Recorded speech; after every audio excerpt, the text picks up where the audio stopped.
What will trip people up in the HR world is by pigeoning ourselves into HR functions, HR operations, like recruiting or benefits or payroll, when the reality is human resources is best served being a business partner, really understanding the business. So foundationally, I think it's most important to understand how businesses work and operate. Welcome to the Workology Podcast, a podcast for the disruptive workplace leader. Join host Jessica Miller-Merrill, founder of Workology.com, as she sits down and gets to the bottom of trends, tools, and case studies for the business leader, HR, and recruiting professional who is tired of the status quo. Now here's Jessica with this episode of Workology. Welcome to the Workology Podcast, sponsored by Upskill HR, which is personal development for HR leaders at upskillhr.com. We also have recertification resources at acethehrexam.com. This podcast on the Workology Podcast is part of a series where we focus on the roles and responsibilities for the Chief Human Resources Officer, or CHRO. The CHRO is sometimes called the VP of People or the Chief People Officer, and it is an executive or C-level role that deals with managing human resources as well as with organizational development and implementing policies of change to improve the overall efficiency of the company. The CHRO podcast series on Workology is powered by HR Benchmark Survey. Take your survey. Join us at www.hrbenchmarksurvey.com. One of the reasons I continue to do this series is just because there's a lot of mystery around that CHRO level role, and I want aspiring CHROs to know the types of skills and experiences they need to promote into that role in the future. But it's also great to hear from senior HR leaders what's important to them, how they're partnering and collaborating with their executive peers. And we have talked to CHROs from all types of organizations, and their answers were very varied and insightful. Before we get to the podcast, I want to hear from you. Text the word podcast to 512-548-3005. Ask questions, leave comments, make suggestions for future guests. This is my community text number, and I want to hear from you. In this podcast episode, we are listening to excerpts of some of our best interviews from the Workology Podcast series on CHROs. And we've talked with CHROs, vice presidents of people and culture, and we've asked them about what skills and experiences they believe are absolute requirements for that CHRO level role. So if you're starting out in the industry or you want to promote in, pull up a chair and listen in. We are talking with Cindy Strong. She's the Vice President of People for Outdoorsy. Jill Waite, Chief People Officer at Portillo Hot Dogs. Lisa Novak, Vice President of Employee Experience for Data.World. And Matt Brown, Chief People and Culture Officer with Skooks. Full podcasts are linked in the show notes so you can listen in if you want to hear more from any of our guests.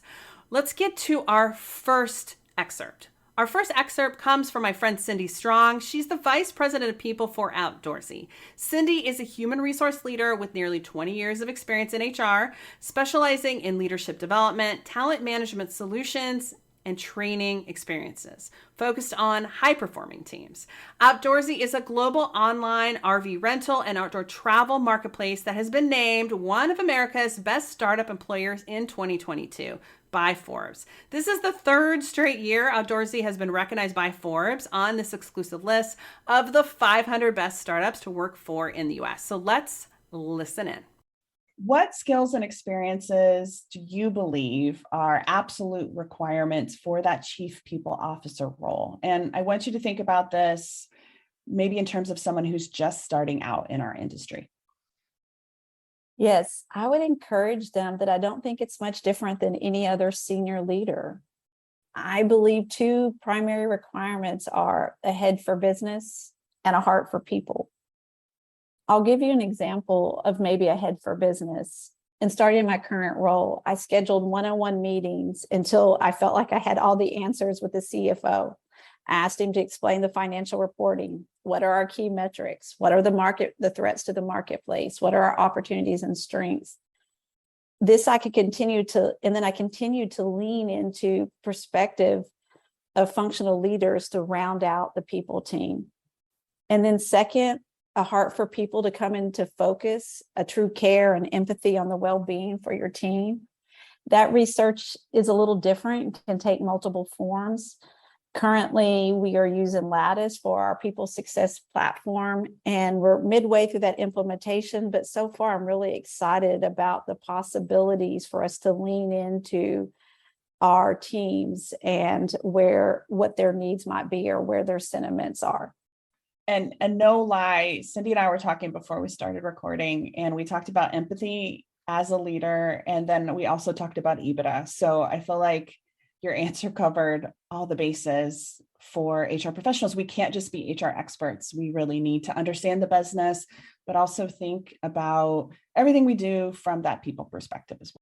Wasn't that great? Our next excerpt comes from Jill Waite. She's the Chief People Officer at Portillo's Hot Dogs, a restaurant chain with more than 60 locations, headquartered in Oak Brook, Illinois. Prior to joining Portillo's in 2019, Jill has served and held several HR positions, also operation roles in retail, grocery, and fitness with companies such as Sephora and 24 Hour Fitness. Jill was hired to reinvigorate Portillo's culture for its 6,000 team members and is responsible for building the talent pipeline to support the company's growth. You've been in HR for a period of time. You have this amazing role leading this really growing, fast-moving organization.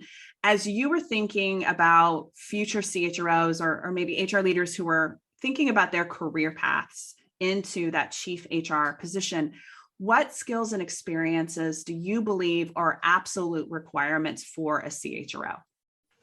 Yeah, so I think it comes back to the foundation I received early on in my career, and that is really understanding the business.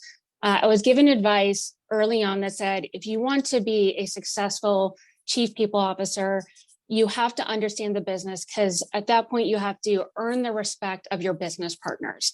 And so having curiosity for the business that you're in, the industry, by really trying to understand the levers that go along with how to help the company be successful, in addition to understanding and having a passion for people. When you bring those two things to get together, is when I've seen the most successful heads of HR really thrive in their organization.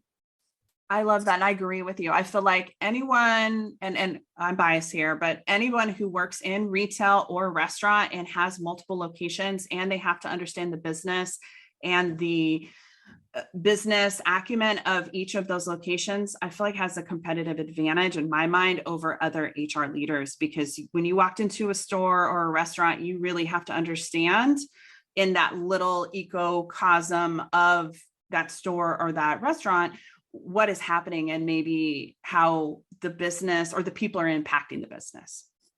Before we get to our next excerpt, let's take a reset. This is Jessica Miller Merrill, and you are listening to the Workology Podcast, sponsored by Upskill HR and ACE, the HR exam. We are sharing in this episode some of our best responses from podcast guests on the skills and experiences they believe are absolute requirements for a Chief Human Resources Officer role. The CHRO podcast series on Workology is powered by HR Benchmark Survey. You can take our survey by going to www.hrbenchmarksurvey.com. Before we get back, I want to hear from you. Text the word podcast to 512-548-3005. Ask me questions, leave comments, and make suggestions for future guests. This is my community text number, and I want to hear from you. Benchmarking and data is crucial to HR leaders. Workology's HR Benchmark Survey is an always-on survey, and just by taking the survey at HRBenchmarkSurvey.com, you're signing up to get comprehensive quarterly results, white papers, and other research from the survey right to your inbox. It takes 10 minutes or less to complete. Visit HRBenchmarkSurvey.com.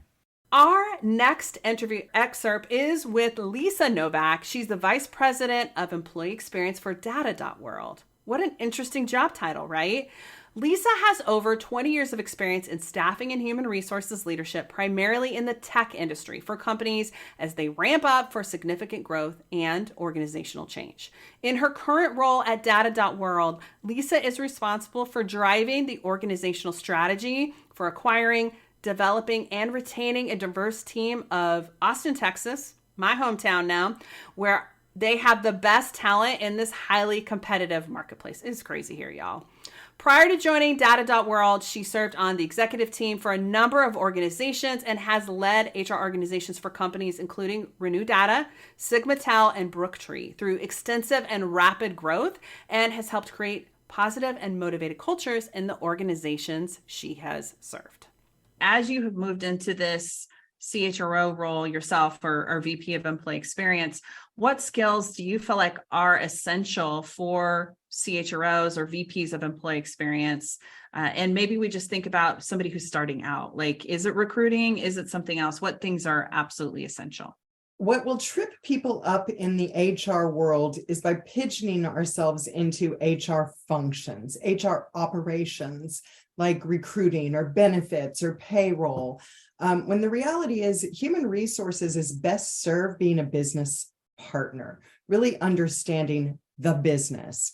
So foundationally, I think it's most important to understand how businesses work and operate, because ultimately that shift from your HR generalist or your HR leader role into the deeper leadership, into that CHRO level, is about that ability to be an advisor across the executive team, across the rest of the leadership and management team.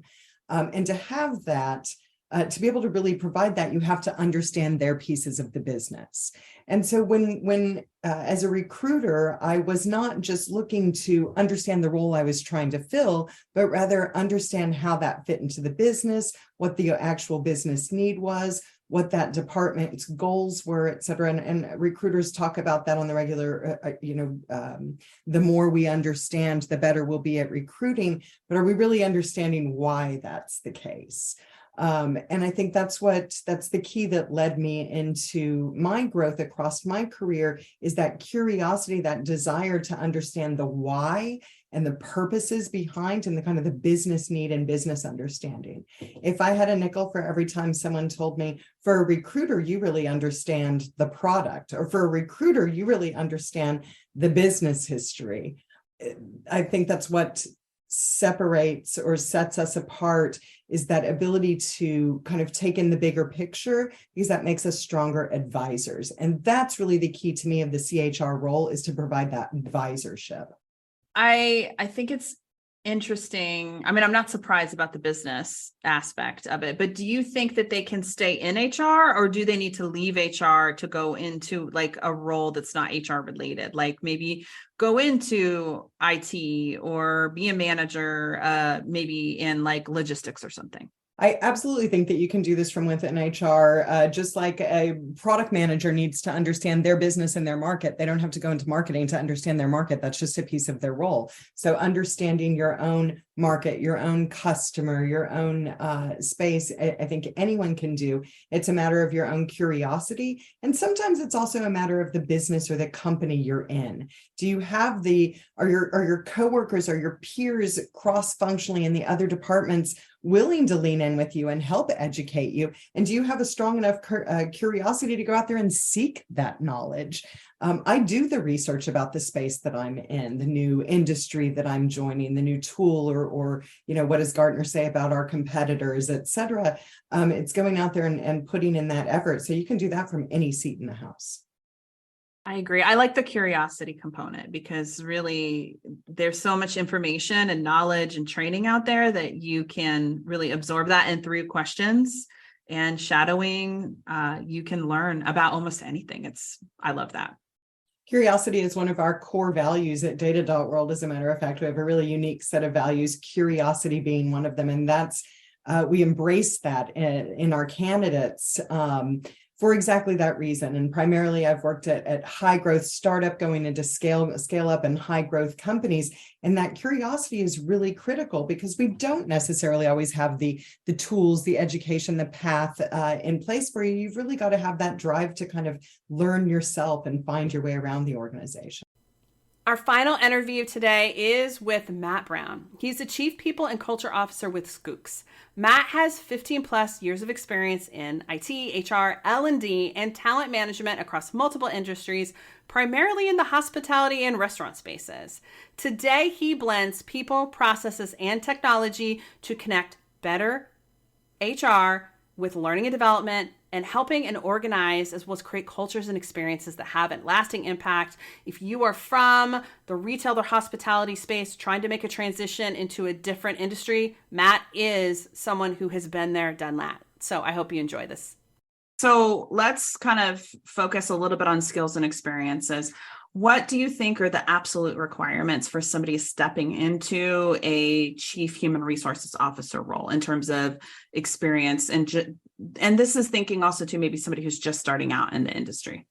There's a lot of different ways that I could answer this question, but as you stated when we first started, Chief HR Officer, HR in general is different from one company to the next. And the reason why is because we're focused on people and no two people are the same. So when you get a group of people together in an organization, you really have to understand the dynamic at play and not just coming straight from a place of here's what the book tells us to do.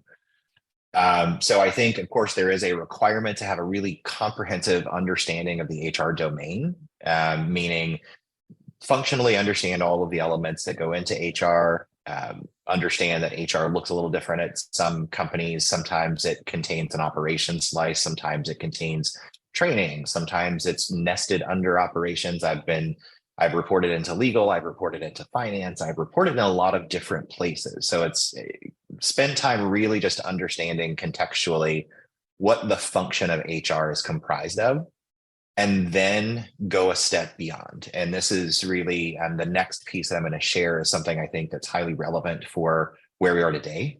It may make some people uncomfortable, but I do that sometimes. So I think over and beyond that, it's really mastering how you show up in the workplace with compassion, with empathy, and with patience. I think those three things are absolutely critical to be a successful HR leader, especially in 2023 and beyond. Self-awareness, transparency, and vulnerability are also highly critical, in my opinion. These are some of the things that have served me very well. I have been on a lifelong journey of never being satisfied that I am fully self-aware. So I'm constantly seeking to learn more about myself. I am constantly trying to create an environment of open, honest feedback, but also I am perfectly happy to let the facade down. I'm not going to show up and be the perfect leader. I'm human just like everybody else, which means I've got life problems. I've got work problems. I've got things I don't quite know. And it's okay to put those things out there. And it creates a level of respect that really can help fuel what you need when you're driving the people portion of the business. I love this series. I also love like slicing and dicing it so you can hear directly like one consecutively after the other insights from other people who have been there and done that. They've been in that senior HR level role. They have moved through the organizations and in different positions throughout their career. I find it fascinating and so interesting. I'm such a nerd to hear the different answers and responses from our guests. They're all from different industries and have very different backgrounds. I love the CHRO series on the Workology Podcast, and I am such a nerd about skills and experiences because they are all unique and different. And what are requirements for that CHRO level role? Because it has changed. Even in the last 15, 20 months, it has changed dramatically. Insights from people who have years of experience in our industry and continue to thrive in this role, I think, are very helpful for us who are just starting out or you're looking to up level and take your career into that next level, next step. This podcast series is powered by our HR development courses, ACE the HR Exam, and Upskill HR. You can visit learn.workology.com to learn more about our HR recertification, and certification prep courses. Before we close, I do want to hear from you. Text the word podcast to 512-548-3005. Ask me questions, leave comments, and make suggestions for future guests and topics. This is my community text number, and I want to hear from you. A special thank you to you for joining the Workology Podcast. I have been doing this for, I think, 10 years now. It blows my mind. This podcast is sponsored by HR Benchmark Survey. This podcast is for the disruptive workplace leader who's tired of the status quo. That's me, that's you. Let's change the workplace together. My name is Jessica Miller Merrill. Until next time, visit workology.com to listen to all our past Workology Podcast episodes.